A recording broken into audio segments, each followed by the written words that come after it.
Gold is traditionally a safe haven when times are tough, when times are hard, when times are uncertain. People, investors turn to gold to park their cash. The Nigerian government also starts gold. The number one rule for our currency is that Naira gets weaker. I know the central bank released some information a few weeks ago, last week, and we saw that they moved the gold that they had from the States to somewhere else, but it doesn't say, we don't know whether they bought or not. So as an individual now, yes, I want to invest in gold. How do I actually go about that? Gold is good because gold is gold, and you don't have to come in big. You don't have to save $3,200. You don't have to save $6,000 or $1,000, whatever you have right now in your pocket. Is it a go big or start small? So little by little says it over. So start now, start today.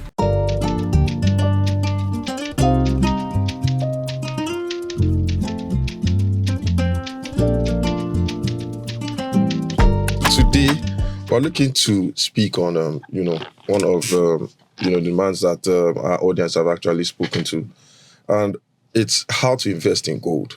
It's something, gold is shiny, valuable, and the average person just feels, okay, gold, you either buy gold, your gold changer, and you've invested in it, but definitely it's a whole lot more. And we have the prestigious Arnold Dublin-Green, Chief Investment Officer with Cordros Asset Management, right? Yes. Yeah, good to have you, Arnold. Thank you good to have you, Arnold. Thank you for waking me up this morning. You just had to call him out on radio, right? Yeah, we had to beg him, him. It's a pleasure. It's an absolute pleasure to be here. Same here, Arnold. So let's just get straight into it. Okay. So, gold is such a powerful investment tool, right? And especially in the Nigerian economy. What makes it, what makes it that really? So gold has been around for centuries, way before our time and our parents' time and parents' time. Yeah. We've always, as a country, we've always bought gold, traded gold. Gold is, I don't want to go too far back. I was about to get into some history with how, northern Nigerians would buy gold from Ghana, which was called the Gold Coast back in the day.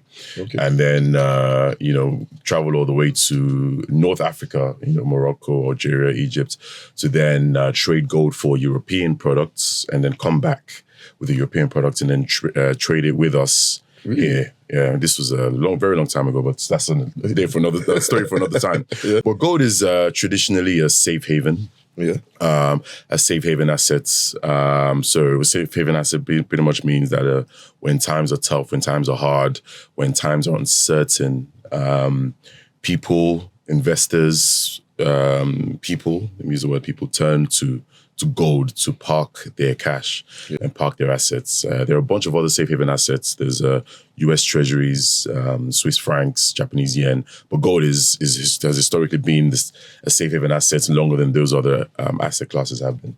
Okay. Yes. That's nice. So, what's the current price of gold really? You have an idea? Yes, sure. Gold is currently around $3,200 right now. It went as high as $3,500 per ton. Then I guess I can talk about the price move of gold. Yeah, exactly. So gold has always been gold, like I said, a safe haven. But something interesting happened to gold about 3 years ago. So in 2022, when you had the Russian-Ukraine crisis or Russian-Ukraine war, we saw the US sanction Russia. I believe that when that sanction came in, that made quite a few countries nervous, uncertain, and realize the power of America. And as you know, a lot of countries' central banks use US dollars and US treasuries as their safe haven. Yeah. Or should I say the FX reserves? The FX reserve, almost 100% of most central banks in the world have the US treasuries as a safe haven, as their FX reserve rather. So when if your currency, if you're holding a country's treasury as your FX reserve, when there's a sanction, it affects you massively. So when countries saw that happen and saw what happened to Russia, and when Russia was taking up the SWIFT payments, SWIFT payments is the payment that we use when we're trying to send money. Trade dollars. Trade, yeah. Yes. when they saw that happen, central banks decided to double the amount of gold they purchased annually. Central banks around the world, so name it. So from 2022, you started seeing a huge purchase of gold by central banks. Okay. So what that means is now the demand of gold has gone up. Yeah. Price just rallied. And the more uncertain times got, the more powerful the US felt, the more central banks purchased gold. So what's happened now is what's happened this year is we've seen the Trump tantrums, and we've seen Trump really swing America around to show how powerful they are with tariffs and everything. Yeah. It's made more investors and more central banks even more nervous and just buy gold. So everyone is following what central banks are doing around the world and just buying gold just to be safe. Yeah. So what you're finding is central banks gold has gone from maybe between 2 and 5% of global central banks FX reserves to about 22-25% of global central banks FX reserves since 2022 to 2025 Wow. Yeah, so that's how you see this huge rally in gold. But before you go into your next question, when the world was buying gold, did the Nigerian government also start gold? We don't have that information. I know the central bank released some information a few weeks ago, last week, and we saw that they moved the gold that they had from the States to somewhere else, but it doesn't say, we don't know whether they bought or not. I know, or should I say, we know they didn't buy. There's a report from the World Gold Council that came out in February this year that showed different central banks buying gold. Ghana had a huge influx. The Ghanaian central bank, the Bank of Ghana, did a huge influx of gold purchase, and you can see that play out in the currency. The currency actually strengthened by 8% this year as gold went up, as in the gold export also helped that. But we didn't see the same purchase via our central bank, unfortunately. So I'm playing catch up. That's a smart move. Very smart move, I got. Very smart move, very smart move. Okay, so as an individual now, Yes. and I want to invest in gold. How do I actually go about that? So gold is I found it a tricky one, and I'll be very honest for Nigerian investors. I like to go around telling Nigerian investors to buy gold to be safe. Not only is gold pricing, not only is gold, but gold is also priced in dollars, right? And we know that our currency, the number one rule for our currency, and I normally say this, and I get stoned for this. The number one rule for our currency is that Naira gets weaker. For as long as I've been alive, for as long as we've all been alive, the Naira has gotten weaker. Mm-hmm. So there's no empirical evidence, there's no historical evidence, there's no evidence to show you that over the next 40 years, 30 years, 20 years, the Naira gets stronger or stays the same. Except the spiritual evidence. Except hope that we have in God. So gold is good because gold is gold. And again, gold is also, the price of gold has also gone up historically. And gold is priced in dollars. And it's such a shame that there's very few instruments to allow us to buy gold. But what I tried, there are some ETFs. Yeah. I want to see ETFs that Nigerian investors can buy on the Nigerian Stock Exchange on the NGX. It's called the New Gold ETF. Okay. And that ETF is probably one of the best. If you look at it as a stock and measure it against the stock market, it's performed aggressively, amazingly well. Over a 1 year period, even this year, because again, you've seen the Naira devaluation, Naira volatility that we've had against the dollar. I know you've also seen gold do well as well. So if you can get a hold of the new gold ETF on the stock exchange, that will also help you.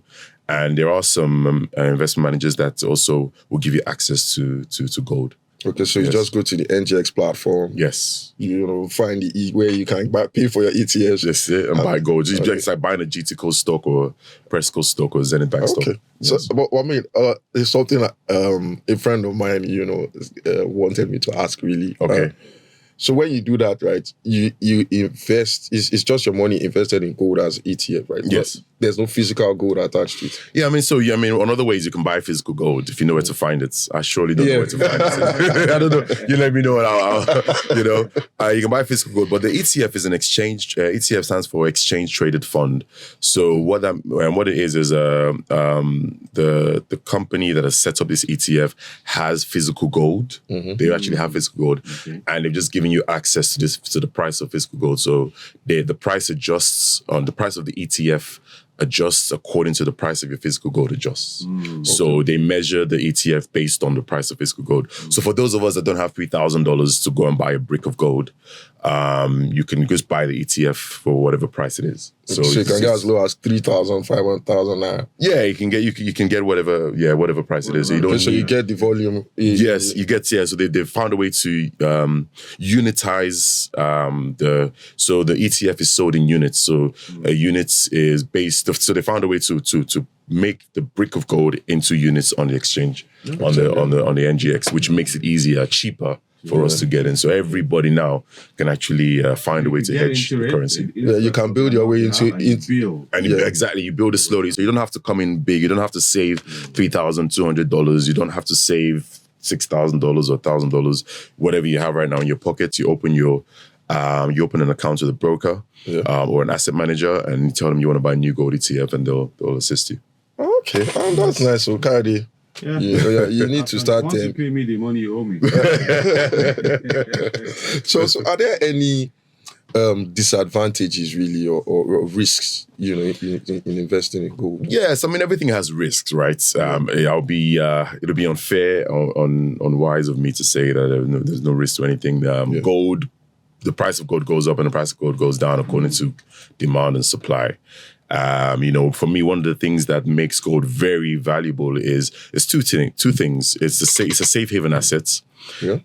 So that means when there's uncertainty, times of uncertainty, which we are in right now globally, we're in huge global times of uncertainty.